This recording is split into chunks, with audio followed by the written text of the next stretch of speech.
Hey Rebel Rouser, I'm Alan Voivod and this is Star Wars 7x7, your daily dose of Star Wars joy. And thank you so much for joining me for it. And thank you especially to the patrons who make this possible for you every single day with their support at patreon.com/SW7x7.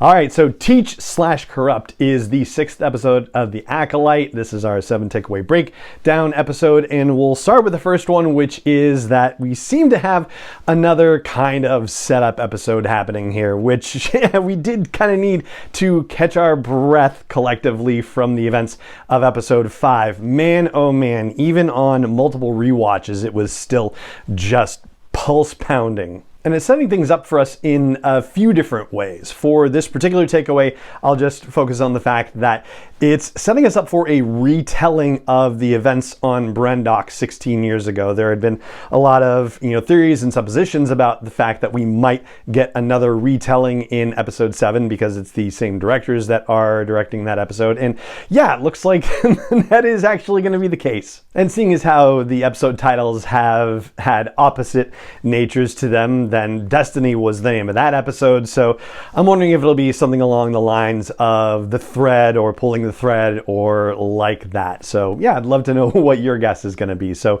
YouTube comments are right there, on Spotify Q&A is right there. Otherwise, chime in at the blog post for this show's episode at SW7x7.com. Let's guess together. For second takeaway, let's talk about Chimere, aka Darth, whoever he is. So of course, the things that he tells us we are probably supposed to take with a grain of salt. But it is particularly fascinating that he has that scar on his back, and in this same episode, we see Vernestra Rwoh use her light whip for the first time, so now we can potentially connect the two. Chimere claims to have been a Jedi in the past, but was, no longer, was thrown out, and he says it was a really long time ago, which means that Osha would not remember him being in the Jedi Order, and certainly Vernestra has been in the Order for quite a long time. But this would also mean, if Chimere is telling the truth, that he has done something to preserve his youthful good looks, so to speak. Or, always a possibility, he's a shapeshifter of some kind that has shown up in the prequels, right, Zam Wessel? And he's certainly giving a compelling sales pitch to Osha, to be sure. So let's go to our third takeaway, and that is about Osha. So yes, he has captured her, Chimere has, and has healed her, and is taking care of her. And he did say that he's really just looking for a pupil, an acolyte, and apparently he thinks that if May's not the right one, then Osha is it. And Osha seems to be getting convinced pretty readily of the possibility. And that's kind of a scenario we were talking about, but not with, the particular execution of it.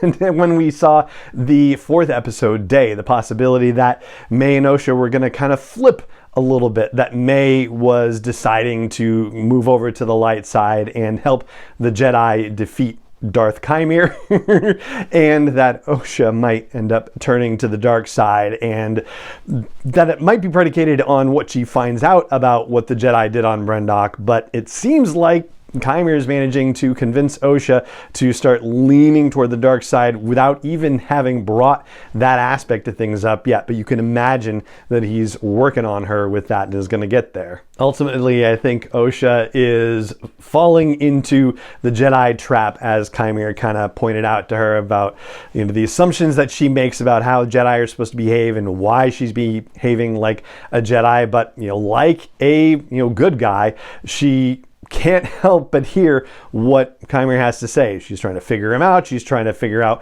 how to best defeat him, to understand him. Like, this is what the good guys tend to do.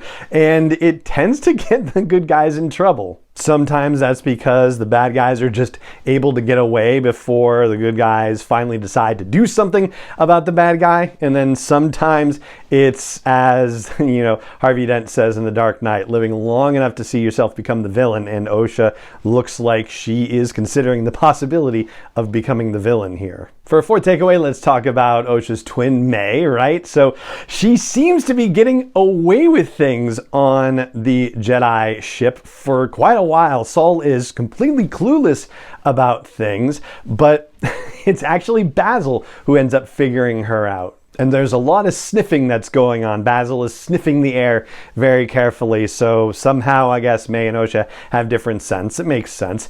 And ultimately, Basil is able to warn Saul in time. So May seems to be going back and forth. There's, one moment where she's about to kill Saul, and then there's another moment where she's, down to listen to whatever Saul has to say before Basil alerting Saul finally to the subterfuge and then getting captured.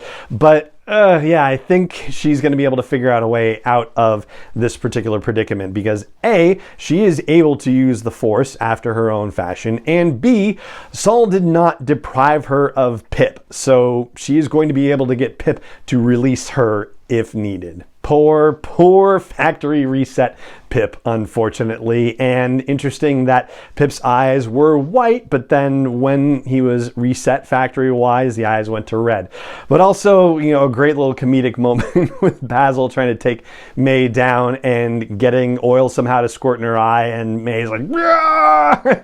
Like that was actually a nice moment that allowed for a little bit of release of the tension. For a fifth takeaway, let's talk about Saul and the fact that he really is going to follow up on what he said to Osha back on Kofar. The fact that something needs to be said about the events on Brendok all those years ago, and there is a new story that he needs to tell her. And the fact that he even says to May, like, if I ever got the opportunity to tell you, I have been rehearsing this, basically. Although that line actually kind of implies the possibility that he may not have thought May was dead. And that's even crazier. Like, we're opening up the door to the possibility that Saul left May behind with an awareness that she had possibly survived and that he didn't rescue her.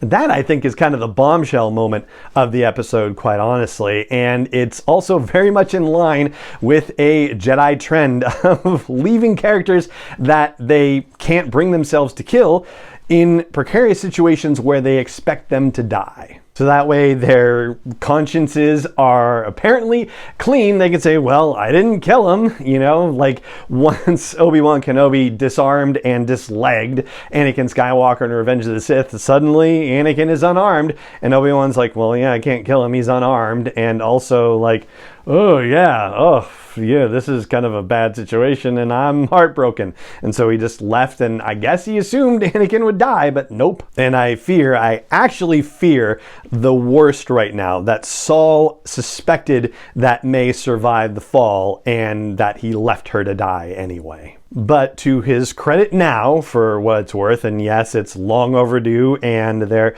are consequences that need to be meted out, but not only is Saul talking about telling Osha in the previous episode, or a couple of episodes ago, and telling May now, but he also tells May, when he thinks it's still Osha, that he needs to talk to the Jedi High Council. Like, he is going to go confess to the highest levels and basically take himself off the board. But that, of course, is going to cause quite the clusterfest within the Jedi Order. And so that'll bring us to our sixth takeaway, talking about Vernestra Rwoh, who we see in the episode, the first time we see her, is talking with a senator who is explaining how there's this other senator who has a lot of pull and a lot of power and is advocating for an external review of the Jedi Order. And this particular senator Vernestra Rwoh is talking to is an ally of hers, but says that he and his other senatorial colleagues from the expansion region are going to vote in favor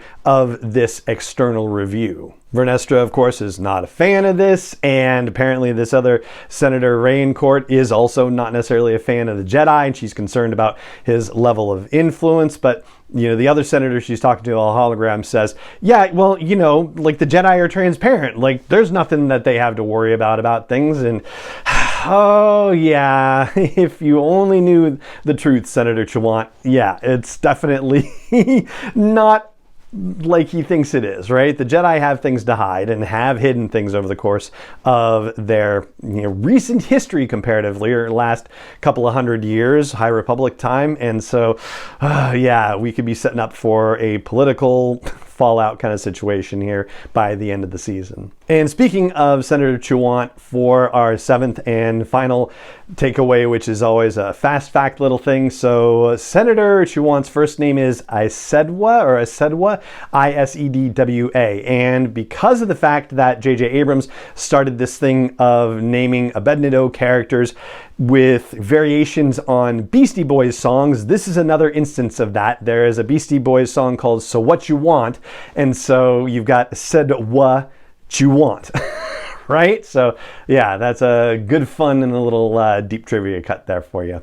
And that's what I've got on our 7 takeaway breakdown of Teach Corrupt. Which is the 6th episode of The Acolyte, and that is going to do it for this episode of the podcast. If you enjoy the show, please help me get it out to more people who would like a dose of daily Star Wars joy in their lives. You can do that by teaching algorithms with ratings and reviews and likes and comments and subscribes and follows and joins and all that good stuff. You can just tell other people you know. That would be really helpful. And you can even help me as an independent creator produce this dose of Star Wars joy on a daily basis. You can learn more about that at patreon.com/SW7X7. And it just remains for me to say thank you so much for joining me for this episode as always, and may the Force be with you wherever in the world you may be. 7x7 is not endorsed or sponsored yet by Lucasfilm Limited, Disney, or 20th Century Fox, and is intended for entertainment and information purposes only. Star Wars, the Star Wars logo, all names and pictures of Star Wars characters, vehicles, and any other Star Wars related items are registered trademarks and/or copyrights of Lucasfilm Limited, or their respective trademark and copyright holders. May the Force be with them. All original content is copyrighted by Star Wars 7x7. We hope you love it.